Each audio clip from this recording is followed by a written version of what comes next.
All right, hey everyone, welcome back. Hope you all enjoyed what we have discussed so far about the European theater.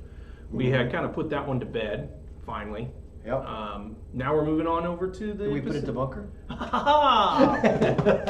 We got dad jokes for days. So now we're going to talk about the Pacific Theater. Yes, back to the Pacific Theater. This is after Midway. Right. We kind of had you can't say a full pause because there are battles in 43 that are important, but they're really just stepping stones on the way to the major battles of the war. That's true.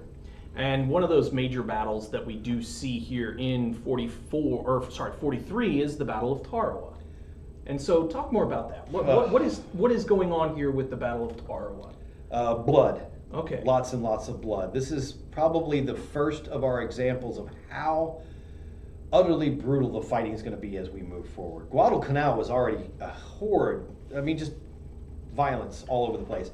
But it was protracted. Sure. It took a long time. Both sides at certain times ran out of supplies, and things were bad.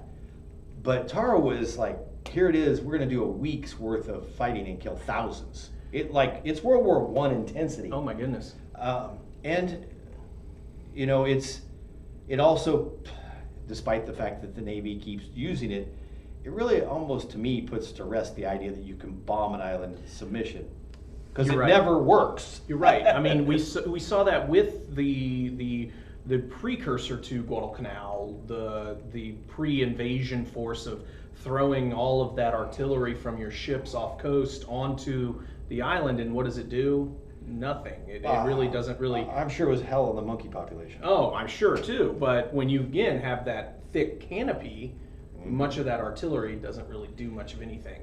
Well, you end up with a lot of fire and fury signifying not much of anything, because we see it in Tarawa, we see it again on Iwo Okinawa. Oh my goodness. We saw it at D-Day, really. Right. Lots and lots of shells fired inland with not a lot of military result.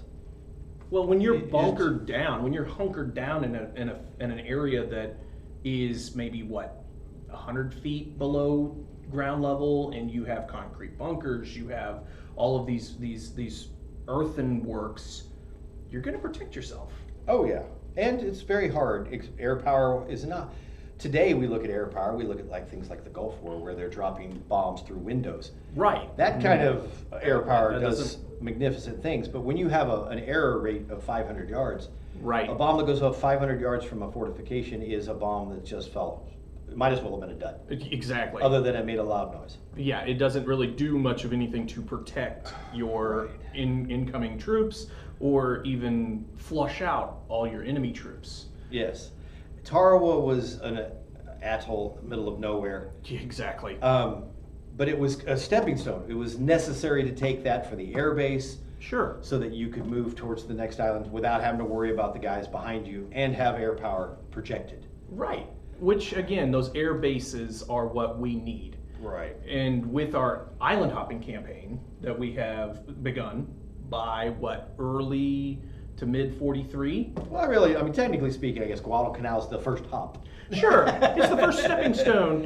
And then we see it moving up. Sure, we see, of course, MacArthur coming up from Australia. Australia to New Guinea, and then into the Philippines here later in the show. And then we see over on the east side, really central eastern side, would be Admiral Nimitz, who's coming from Pearl Harbor. And he goes through, there's a lot of little islands they get to take. And most of them are lightly defended, and you don't really hear about them in the books. Right. We don't really talk much about the Caroline Islands. No, that was a major, I guess it was a minor campaign, because if it was a major campaign, we would read about it a whole lot more. We don't, there are others, the Solomon Islands, no one really cares so much about them per se. Yeah, right. But again, this is again setting us up for what eventually will come of, what we mentioned earlier. Yeah. You're hopping towards Japan. Yeah. And the goal is to conquer or isolate Japanese strongholds so that they don't affect your operations at sea. Right. Because it's all about the Navy. Correct. Because Nimitz is in charge. Right. Well, and again, you're in an area that's, 10,000 square miles. At least, yeah. And it's all but just a small bit water. Yeah. You're going to focus on your sea power. And so those islands that can sustain life, Yes, that have their own springs sure. and things like that, become incredibly valuable because then you can actually base people on there. And the others Which, I mean, you don't have to because Midway didn't have any natural sure, water. no, it didn't. But it was the midway point between, Right. you know, two major powers. Of course, And, you the know. United States on Hawaii and, well, the Yeah. Japanese Imperial Army Mhm. and Navy. But again, we start to see now the rest of those smaller islands that we don't really want to mess with just dying off on the vine, as you would say. Yeah, you just choke them out between submarines and air power. They don't get supplied very often. No, not really. And a lot of those islands don't even have a native population. let Right. alone. They're literally just there for the army. But you see that big, you know, in the older documentaries, you see the Japanese flag Oh, my spreading goodness, out. yes. You're starting to see this push, and it's like pushing into a balloon. Correct. It pushes and pushes, and who cares if they own a tiny little island out here? You can't. They can't supply it. It doesn't Right. do any good. Right. It's just a pin mark on a map Well- to say, "Oh, look, we have a flag here." Yay! But when you're losing things like Taro, Right. which, as battles go, short, But it's bloody, but it was also our first. It was our first use of the Higgins boats, almost exclusively for invasion. Yes. The problem is, the island itself is surrounded by coral reef, and the coral reefs made the water shallow. So the Marines were hitting these coral reefs up to a mile from shore and having to wade inland. So let's back up a little bit. First off, for viewers who may not know, what are the Higgins boats? Those are the Saving Private Ryan. Okay. Got the ramp in the front, the guy in the back driving, usually a Understand. machine gunner up there. Yes. You can hold about a half a platoon at the time. Okay. So we're looking usually you about- would have the platoon leader in one and the platoon sergeant in the other. Okay. So your command structure could stay relatively intact. Good just point. Depending on when one got hit. Yes. Um, Which most of the time. and both of them got I don't know, hit, but- Marine units were a little bit different size than Army, so Mhm. I'm not quite as sure on those. They might have even had to have 3 Higgins boats to get a whole platoon worth of You know, guys you're- on land. Probably so. But there are hundreds of them coming in. Right. From these boats. They're not very seaworthy. They're very shallow drafts. So if the waves get up, it gets ugly. Okay. I mean, well, Saving Private Ryan. Yes. Number of guys puking, too many. You're right. And of course, once one starts, It's just a keeps chain going. reaction. But And so as they're coming into the atoll on Tarawa, they hit, of course, that coral reef, which of course coral is. rock. I mean, it's rock. a plant. But Right, but it's not like Or animal, sand. actually. It's not like sand where it's got to give to it, which then of course right, makes it'll tear you up too. Oh, it will for it's sure. very sharp. But they can't go any farther. The guys have to bail out over the sides, and then they have to walk to shore, which is rough when you're carrying the amount of gear that these guys are carrying onto the beach. But luckily for them, the Japanese were not very coordinated in their defense of the beach. Still Lucky. made it without a problem. Good Um, until they got on there. but then the fighting started, and they were trapped sometimes in some places 6 feet of beach Oh, my behind a little goodness. seawall. Wow. And then mortars are landing, machine guns. It's bloody. But once again, like we talked about with D-Day, Right. despite the interlocking fields of fire with machine gun nests and bunkers and mortars, American troops, specifically in this case Marines, Right. find their way to push up the beach. And they just push through the Japanese Well, defenses. they get all the way across the island, then there's another landing in the south of the island, and then it's finally a push. There's one little area just off the southwest side of the original landing beach Mhm. that holds out till almost the last day. Oh my goodness. Because it's just, there's like bluffs along the beach. It's just really Sure. hard to get into those caves. Makes sense. But it's they take 100 yards and then they have to fight for 50 of it because there's guys they missed that are hiding in little spider holes or Right. up in coconut trees or palm trees. And the ferocity level, once again, even past Guadalcanal, up a notch. Right. And this is what we're going to see every time we it pick a just- new island It just is going to take it up another notch. of And- violence and barbarity on both Right. sides. Right. But the big thing about Tarawa, I mean, otherwise it would be a forgotten little battle, other than the number of casualties, Sure. is it's the first time that the War Department allows pictures of American dead to go back home.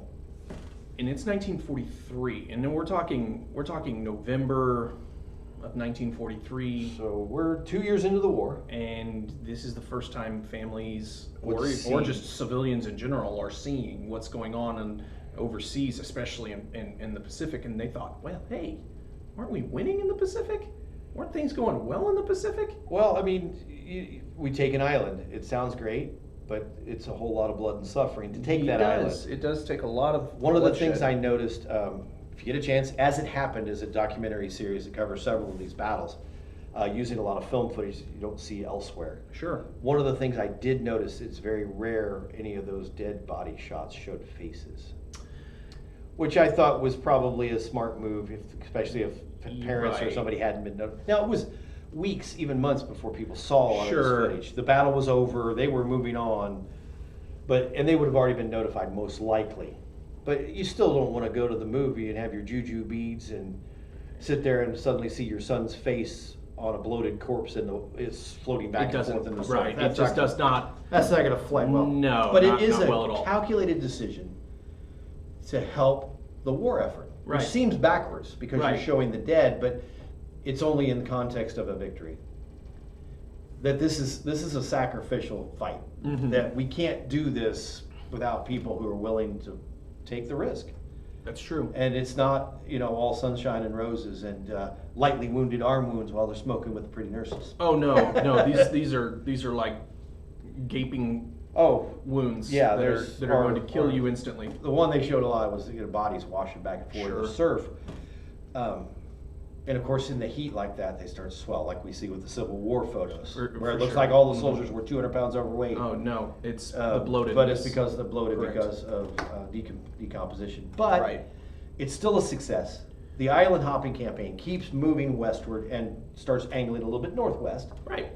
to the Marianas Island chain. Oh yay! Places I like like this one. Guam and Saipan. I like this one. Incredibly important islands for both sides. Right.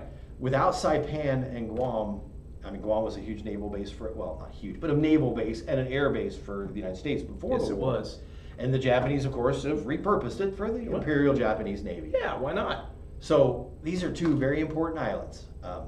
Guam because of its naval port. Saipan has if we get our B-29s on Saipan, we can reach the home islands for the first time. And that's huge for the American Oh. morale. It's huge for The Army Air Corps is like, Correct. go, go, go. Let's go. They're licking their chops because they want to kind of They want to start. take it. They want to take it to Japan. They want to the give mainland. Japan what they've been giving Germany for a year. Correct. And they're very confident. And of course, they have to have a base.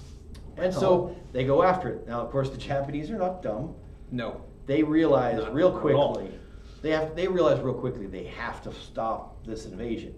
Now, you don't have to sink all the transport ships to stop an invasion. No. You just need to threaten them enough that the Americans would withdraw. Because they're going to protect. You can't have 25,000 guys on boats and then just leave them at where battleships can get at them. No. Boom.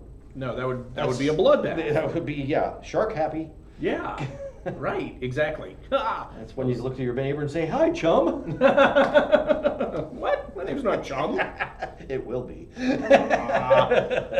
So what we find here is, well, unfortunately for the Japanese Air Force, it's just a. Well, the naval air arm. Very you important to distinguish There you between go. the two. Right. The Naval Air Yes. Division Yes. is just they are sitting ducks. Well, they've had problems. They've had difficult problems filling the slots left by all the guys who died at Midway Right. and a couple other of the battles up to this point.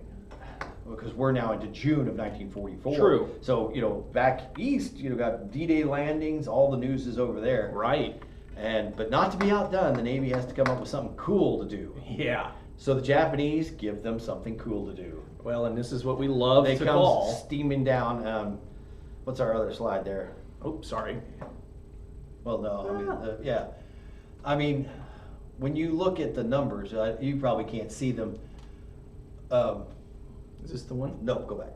There you Yeah, go. there we go. Philippine Sea. Battle of There we Philippine Sea. The Navy, the American Navy now, remember, Battle of Midway, just 2 years ago now, Mm-hmm. had 2 carriers left functional. Right. And a few battleships, but the rest of them were either in dry dock or literally getting raised off the bottom of Pearl Harbor. Definitely. To this battle, just one fleet, fifth fleet, 7 fleet carriers, 8 escort carriers, and over 900 aircraft on board. Well, I mean, not even bother, didn't even bother to count the battleships, cruisers, and all those other things, because this battle doesn't really matter. It's an air battle. Right, and we love to call this the Marianas Turkey Shoot. Yep. Because, well, that's exactly what it is. The Japanese bring only 3 fleet carriers. Right. 6 escort carriers, 450 carrier aircraft, so they're already outnumbered 2 to 1. Right. But they bring some land-based, especially from the Philippines. Sure.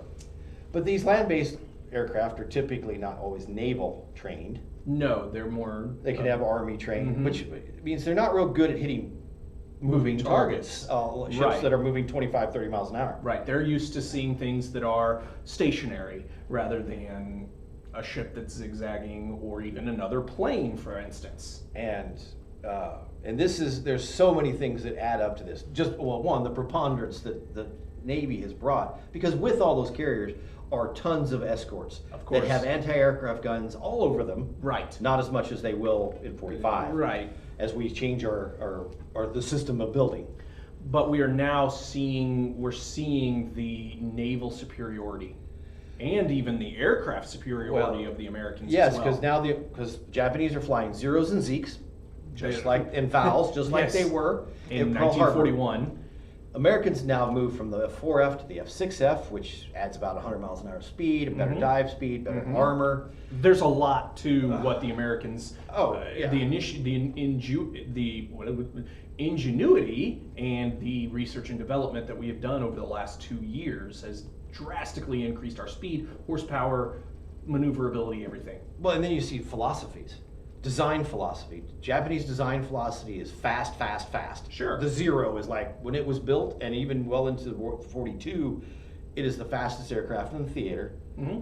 Very maneuverable, can climb like a scared cat. Yeah. I mean, really an impressive aircraft unless you shot at it. Sure. Which is where we go to the American side of things. Yeah, we want fast, we want guns, but we want it to be able to come home.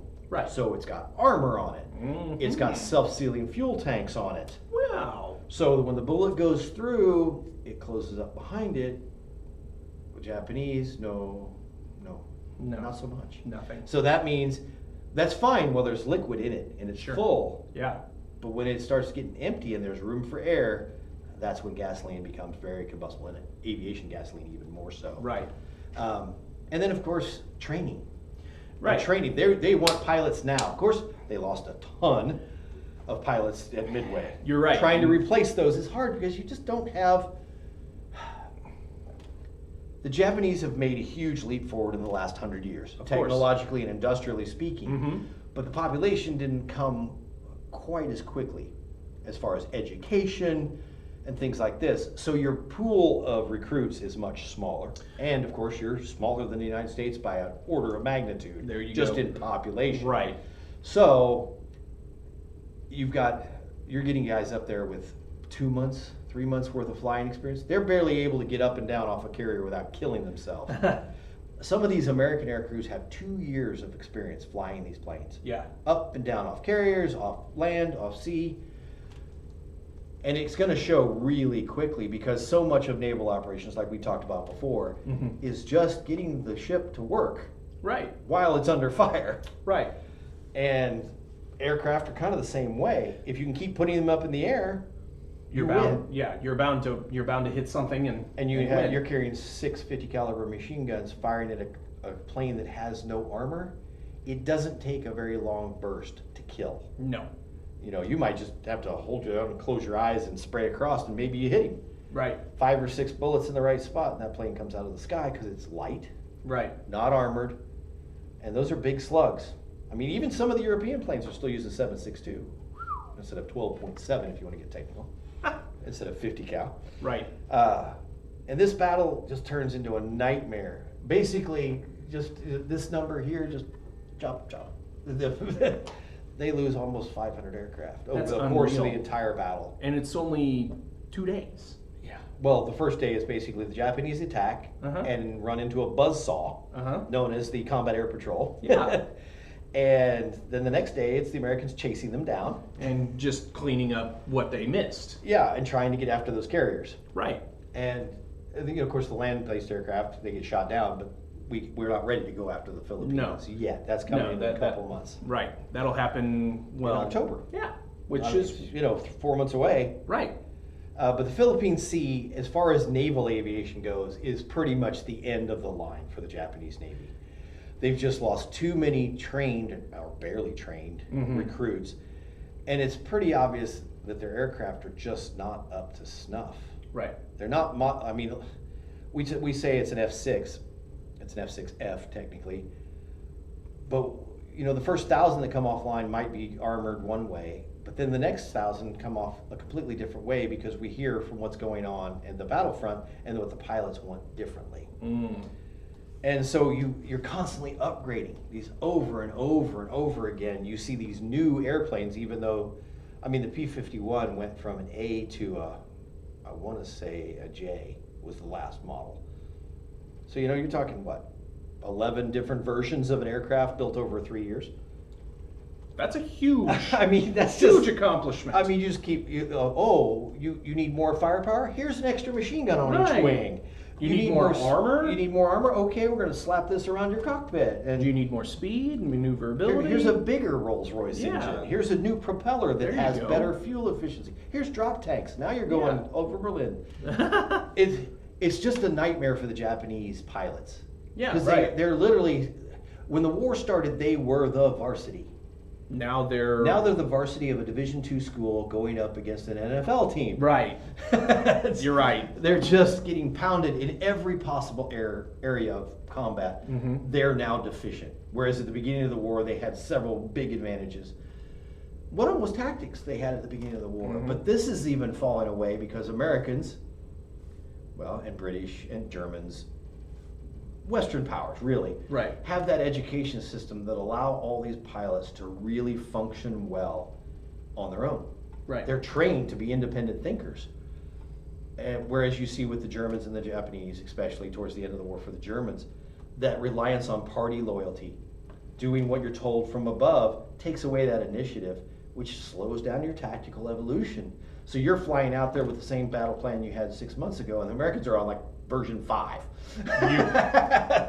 You see the negative effects of fascist or totalitarian. Totalitarian, really, more than just fascist, because the Russians have the same issue. Sure. Once they get a new idea, it's great, but it's the same new idea for 3 years. Right. That's true. That's a very good point. Whereas American tactical doctrine changes. Sometimes it seems like every 2 or 3 months they have a new thing that they're trying to do. Yeah. The different aspects of aerial combat that, filter systems and rooms and all these other terminologies that just didn't really exist before the war. That's true. So the Philippine Sea ends with most of the Japanese fleet air arm in the water.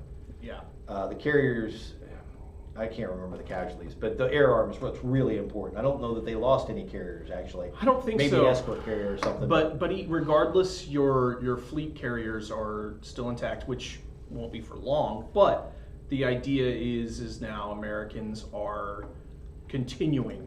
Wherever to the American increase. fleet is, they have air superiority. Correct. And that's a sad commentary. It is. For the Japanese, because if nothing else we learned in World War II, air power trumps everything.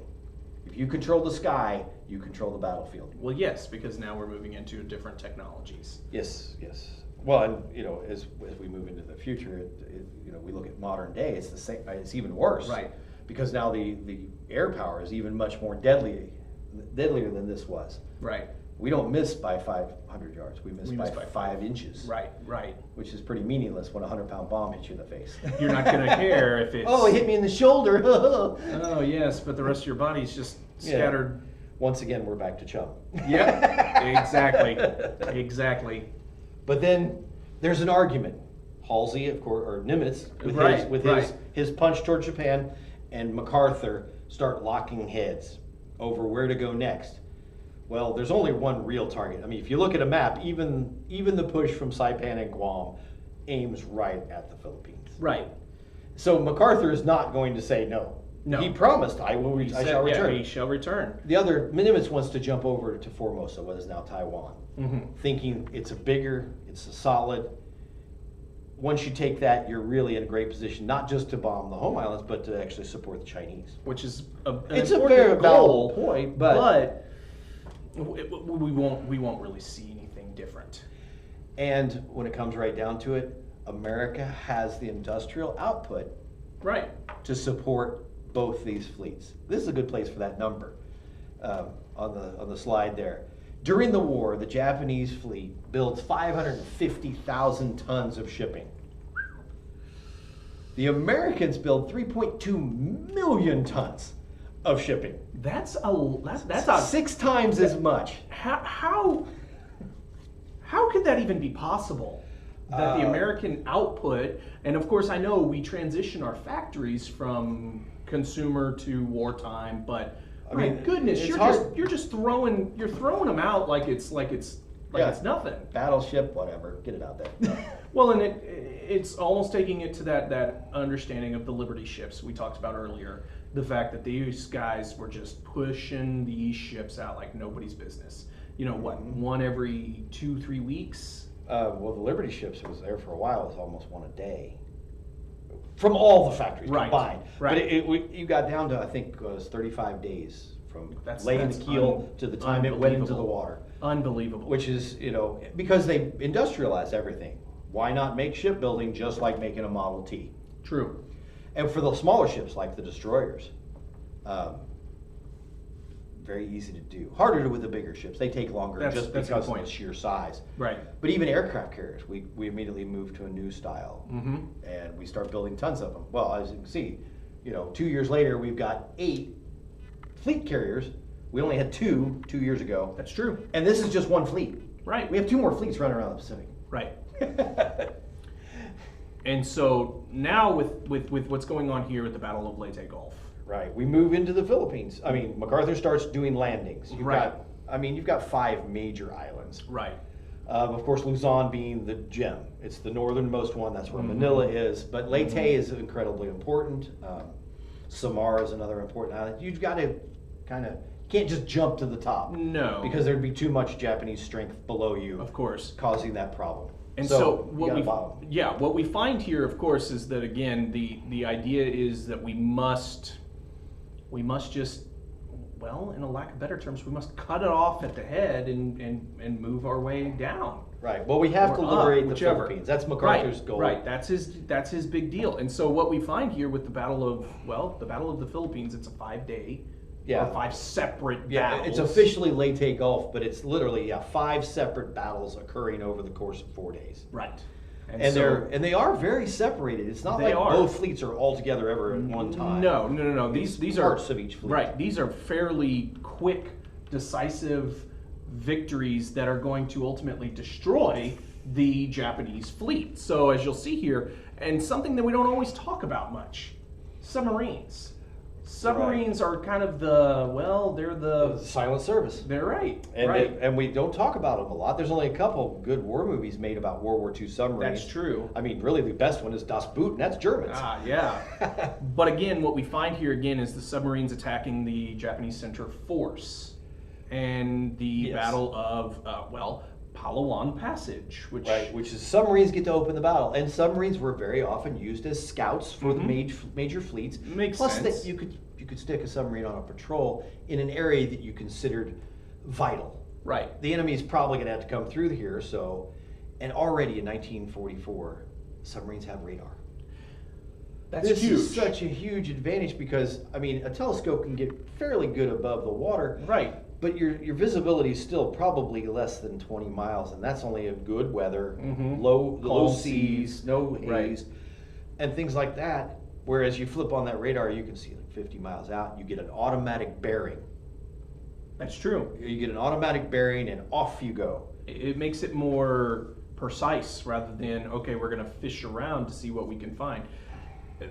This here, these 5 battles that we talk about, these are important to understand that again, Americans are notorious for their ingenuity and their persistence. And their refusal to follow their own battle plans. Exactly. Hey, you know what? If it works, it works. Exactly. Victory dispels all sorts of wrongdoing. Exactly. So again, the first battle that we see here, again, the Palawan Passage, again, submarines, silent service, they get the opportunity to just... They open the battle. They hit it out. They hit it out, and they will attack, again, that center force. As you'll see here, sinking 2 cruisers, damaging another cruiser. But again, the main problem that we find next is, again... Oh, see, that was my favorite little point was, of course, that Kurita, who's the commander of this ship, his flagship is the cruiser Otago, which gets hit by 4 torpedoes. It sinks so fast, he has to swim to his next ship. Are you kidding me? Wow. They go after, I mean, but when we think about this is a force of cruisers and battleships. Right. The submarines can't get inside the screen of cruisers and destroyers that's in the way, protecting the battleships. Sure. So they take out those targets of opportunity. 6 hits, probably of 12 torpedoes, 50-50 shot. That's pretty awesome, really, for torpedoes. I mean, it's hard to get a hit because the target gets to move after you shoot. Exactly. Exactly. It's not a stationary object. Right, it's not stationary. And if they're zigzagging or anything like that, it's a really difficult shot to set up. I agree. It'd be like if you went duck hunting and the ducks were zigzagging across the sky. It would make it a real big challenge. Yeah, it would. And then if, of course, they started shooting back, it'd be even bigger. But yeah. That's a completely different game. We don't want to get there. No. But the next one here, as you'll see, is the Battle of Cebuyan Sea. Yep. Or, you know, and this again is where the center force plus the land-based aircraft. Which Halsey thinks turned back because of the submarine attack. Yeah. Because it took so much damage. No, Well, unfortunately so much not. damage. 2 cruisers, wounded another. You're not I'm really sure it was seeing- reported as 3 cruisers. Yes, but you're not really seeing much damage to the center force, that central. Right, the firepower is still there. Yeah. They're big ships, the Yamato and the Musashi. They can hurl 26 mile, 18-inch guns firing 26 miles. Jeez. They're big and they're heavily armored.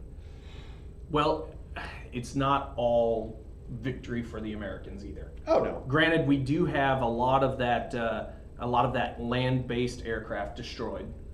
Yeah, and one of the ones we forget to mention, I forgot to mention, is that even before this starts, like 4 days before it starts, Halsey had fainted towards Formosa.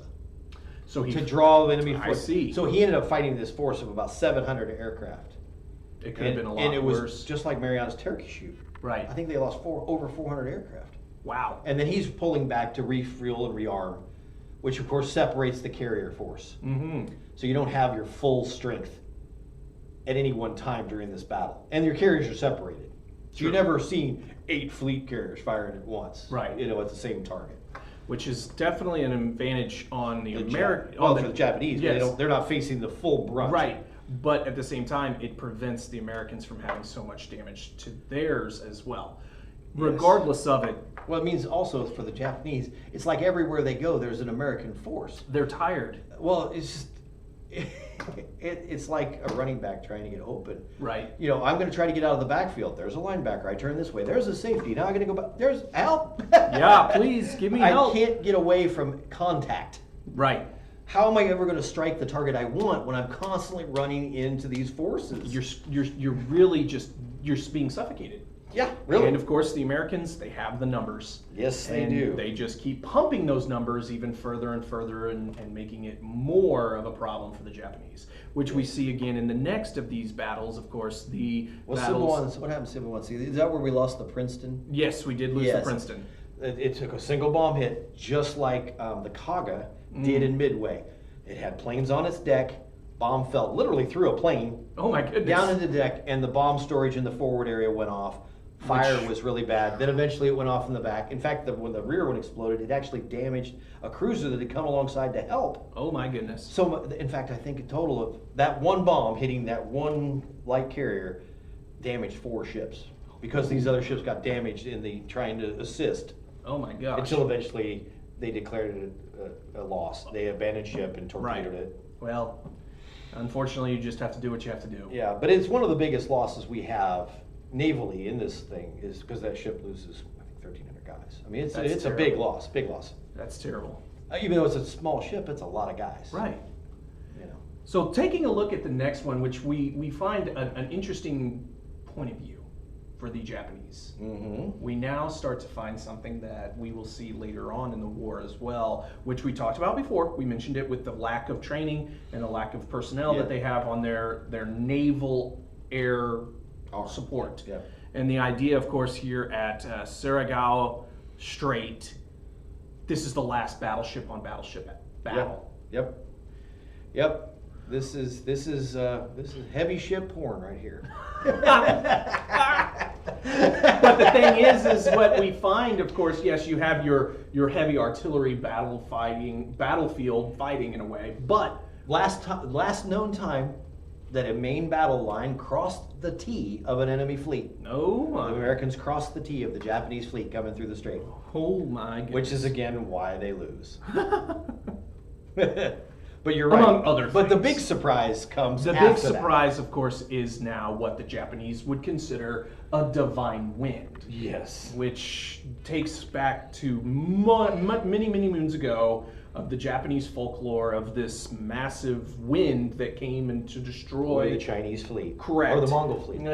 Was he one of the two? One of the two. Regardless, somebody from the mainland. Correct. Somebody was trying to invade. There was this massive fleet, and then all of a sudden, this whoosh of wind came and destroyed the fleet. That is, of course, the divine wind, as they called it, which is, well, for a lack of better terms, suicide pilots. Yeah, it's just suicide bombers. And now this has happened. In fact, there was an American pilot who did it at Coral Sea. okay, But that was typically an individual decision Right. brought on by either massive damage or massive injury to the pilot. They're not going to make it home anyway. yeah. Honestly, if you're inflict this flying a much- plane and you can see your intestines and they're on fire, Yeah, you're you're- not going to make it home. you just want So to you yep, just take as many of them with you as you can. exactly, and And the Japanese before this were the same way. This is the first time they make an honest conscious decision. unit-sized Correct. decision, not an individual, but a Right. unit. This is something that, again, because they have little training and they have little amount of men that are actually willing to go out and, well, for a lack of better terms, be a freaking sitting duck, they're going to take as many lives and as much damage as they can and inflict it onto these American battleships, on these cruisers. And I don't know enough about the Japanese imperial theology. They are serving their god, the emperor. Yes. So obviously dying in his service is a good thing as far as that theology Right. goes. Right. But I don't know if there's a, kind of like An Muslims afterlife. where they blow their way into heaven and, They they have got those- 26 virgins or whatever it is. Right. And now, I'm not so sure myself because, again, they being Confucian, mostly. And Shinto. Right. It's a kind of a blurry. Right. It doesn't really have much of this afterlife, if you will. It's more of a nirvana almost that they're trying to reach. Reaching An inner peace. and getting blessed by the god emperor is of course going to help. Oh, in yes, that of move. course. But again, it's not like what we think of in modern times either. Right. So that definitely does put a spin But on things. Surigao Strait, this is where the Musashi is attacked over and over and over again, and finally sunk. Oh, thank I think, goodness. unless this is the next battle. Yeah, it's Surigao Strait. Right. If I remember right, it's like 18 torpedo hits and 17 bomb hits before the Musashi finally capsizes and goes under. Oh my goodness. These major battleships, because the Japanese were limited by the arms treaty back in the 20s, Sure. they could only have so many battleships, so they made theirs bigger. The Yamato and the Musashi are 65,000 tons, whereas the Iowa class, that's our premier battleship of the American Navy, is only 45,000. Oh my gosh. So I mean, they're significantly larger. But there's just so few of them. Because they had to have fewer, they made Correct. them stronger. Right. Which, I mean, given their limitation, it made perfect sense. Right. Perfect sense. And so let's look here at this second to last battle that we see here, and this is taking place again October 25th, where, again, the Japanese center force is still around.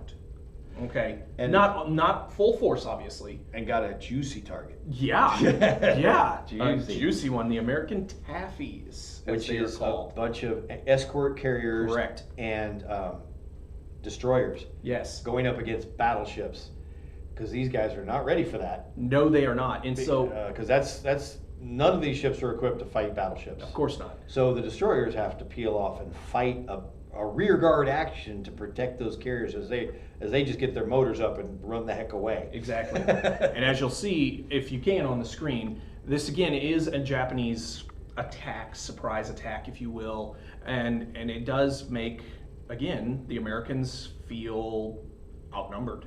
They feel as if, well, we might lose this specific battle. And realistically, this is the bright spot in Leyte Gulf for the Japanese. The only real light. Right. bright They spot. managed to get at a target. That's the true. carriers. That's true. And the destroyers. The stories in from this battle are just absolutely terrifying when you think you're in a destroyer and they're firing 18-inch guns at you. That's huge. If it hits your boat, you're gone. Yeah. Well, not necessarily, because several of them got hit, sometimes multiple times. But still. But if you're in a destroyer, you've got to get close enough to use your torpedoes to have any chance of fighting back. Right. Now, luckily, of course, the carriers can be launching their airplanes. That's true. And they can help you, which is why the Japanese lose ships as well and eventually withdraw. United States loses 4. I believe most all. One of them was a light carrier. Right. But the other, I think, were just destroyers. And then you have the Japanese, however, losing 3 of their Cruisers / destroyers. No, none of the big ones got it. No, but again, because they have lost, so many in these previous battles, they're thinking, we've got to do something. We have to retreat. We have to lick our wounds. And that's what they eventually will do, which, like what we saw with the Battle of Coral Sea, that withdrawal, even though it was a victory for the Japanese, it's also a defeat for them in a way because they lost. They're not advancing. Right. They are not advancing, which brings us to now the last of these battles, which again, and this is really the climax. This is the big battle scene at the end of the movie. Oh yes, oh yes. Which again, as you'll see, this is a bloodbath. Ooh, can we make this movie? I want to make this movie. Yeah. The Battle of Leyte Gulf is a movie. Yeah. Starring all sorts of people. I mean, shoot, it'd be like a Quentin Tarantino film almost. Well, I mean, you start with submarines under the water. There you go, and then you move into your destroyers. You can even do a little Star Wars scrolling thing at the beginning to tell how it started. Right. But it's my idea, Hollywood. If you use it, I'm coming after you. So anyway, the battle here of Cape Engano. Yep. Engano, because it's got a circumflexing thing I on top. I see. So it's Cape Engano, where we see now. This again is just a terrible, terrible battle for the Japanese. It is just a slaughter. Americans launch 5 fleet carriers, 5 light carriers, 6 battleships. This is just our full force. This is the mailed fist. Correct. I mean, going for the sucker punch. Then it's just their uppercut, boom, right across the freaking chin. And despite the weird, just disorganization, because one fleet that the Americans are using is run by Admiral Kincaid. He answers to MacArthur. right, Halsey answers to Nimitz. right, And these guys are not communicating very well, which is why you have this problem with the Surigao Strait, the Japanese center force getting through and attacking the Taffies. right.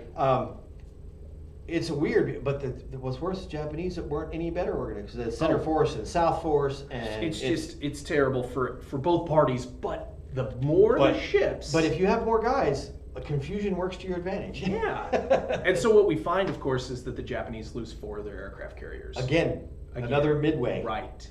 And if I remember correctly, they don't have very many left. I'm not sure. Maybe 1, 2 at the most. Maybe. And the last carrier to be on the attack in Pearl Harbor, December 741, sinks in this battle. Huzzah! Yay! We have reached our target. Yes. Oh, no. Well, Okay. it's the ultimate in revenge. Yes. I think we have one more slide, don't we? We do. Just kind of a cap. Correct. Just the losses here, talking about the overall losses of these. That was before the last battle there. Right. I was counting Right. them up. But regardless of it, We're looking at 5 carriers. right. And then 3 light carriers. The Americans lost a 1 light carrier and 2 escort carriers. That's huge in terms of the number of losses. I mean, heck, you could have lost, if the Japanese would have lost just one carrier by itself, that would have been a fair trade for us. Right. Because of course we'll build 3 more by the time they find out it happened. Exactly. We lost a PT boat too. Oh, darn it. But I mean, when you look at the losses, it's the end of the Japanese fleet as a real fleet in being. I mean, Correct. They lost 3 battleships, Right. including the Musashi. That's huge. And later, and the thing is this battle losses doesn't even count the number of cruisers and other ships that fled to Indonesia or Hong Kong to Right. get repaired, Right. and then got stranded because they didn't have any gas. That's true. I mean, this battle is just the end. And again, The sea is ours. You also see the number of aircraft that are gone. Oh, yeah. Well, that's You're looking at over 1,000 aircraft, both land and cruiser. well. Then if you aircraft. throw in the Formosa attack before this Sure. battle, you're looking well over 1,000. Which is huge because, again, they don't have the infrastructure, they don't have the personnel, they don't have a large amount of product like the United States does. And they don't have the time to develop the training cycles that the United States does. Exactly. The United States literally traded space for time. Right. They're like, you can't get across the Pacific, so we're going to train up an entire fleet worth of ships. And we're going to come right at you. And this is the culmination of literally a blank check Right. that Roosevelt wrote to Admiral King, the head of the chief naval operations. He said, build a fleet. He didn't say how big. No. And King took him at his word and just started building everything in mass. And that's why, again, we are so dominant. Yeah, there was By no, the there was no, 44. we're going to aim for 1,000 ships or 600. It was no. just, I'm going to keep building until he tells me I have to stop. Because Exactly. how often does the Navy get a blank check? Not often. How often does once any? in nation's history. Yes. Once in a nation's history. Exactly. Exactly. Well, anyway, I think that's a great place for us to see an end to. Oh, and the Philippines fall. Of course. Let's yes. By yes. February, They're done. Manila is gone. is Correct. fallen. And of course, then MacArthur does his triumph and jump off the little cruiser, comes into the harbor and walks into the shoreline. But And they had to do that one twice because the first time he went too deep. yeah, But then the funniest thing I think about that picture, of course, it's got a lot of staff officers. it does. And obviously there weren't a lot of weight requirements for the Army at that point. Because there were several of them were like, I'm sorry, you're going to be on the Fat Boy program when I was in. Yeah, right? Exactly. But again, we see now a huge victory. If anything, morality is boosting. We are avenging the Bataan Death March. We are avenging those losses of the soldiers at Corregidor. We are now moving further into Japanese occupied territory, and it's causing some internal strife among the Japanese. Yeah, they're already on their, third prime minister? Yeah. At this point. Yeah. I mean, Tojo's been gone for a while. He has been. Even though he's still the guy in American cartoons. Yes, he is. Big buck teeth and everything, But now it's just going to be the island hopping campaign from Nimitz and the Philippine angle from MacArthur are now joined. And they're headed for Tokyo. They're moving north. And that's a good place for us to pick up next time. Yep.